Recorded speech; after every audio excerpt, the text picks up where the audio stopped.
హైదరాబాద్ రవీంద్ర భారతిలో బాలసుబ్రహ్మణ్యం విగ్రహం ఏర్పాటు వివాదంపై తెలంగాణ జాగృతి అధ్యక్షురాలు కవిత స్పందించారు. జయ జయ హే తెలంగాణ గేయం పాడమంటే ఎస్పీ బాలసుబ్రహ్మణ్యం నిరాకరించారట.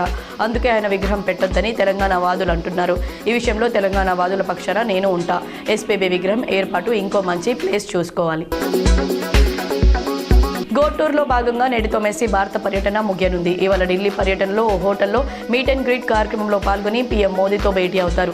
అనంతరం జాతీయ ఫుట్బాల్ సంఘం మాజీ చీఫ్ ప్రఫుల్ పటేల్ నివాసంలో CJI justice Suryakant, army chief general Upendra Dwivedi తదితరులను కలవనున్నారు.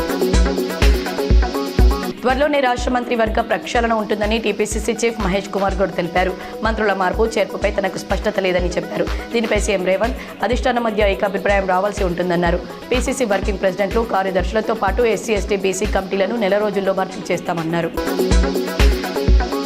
ప్రపంచ ఫుట్బాల్ దిగ్గజం లియోనెల్ మెస్సీతో ఫ్రెండ్లీ మ్యాచ్లో పాల్గొని తెలంగాణ గర్వానికి ప్రతీకలుగా నిలిచిన యువకులను సీఎం రేవంత్ రెడ్డి అభినందించారు. సాంఘిక సంక్షేమ హాస్టళ్లలో చదువుకుంటున్న పేద పిల్లలు మట్టిలో మాణిక్యాలని కొనియాడారు. అవకాశం కల్పిస్తే ఆకాశమే హద్దుగా రాణిస్తారని తనకు అపార విశ్వాసం ఉందన్నారు.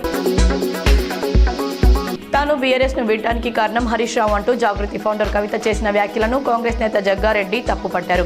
హరీష్ రావుతో తనకు ఎలాంటి శత్రుత్వం లేదని, రాజకీయ భవిష్యత్తు కోసమే పార్టీ మారినట్లు ఆయన తెలిపారు. పార్టీ మారడంపై కవిత మద్దతుదారులు తప్పుగా ప్రచారం చేస్తున్నారని దుయ్యబట్టారు.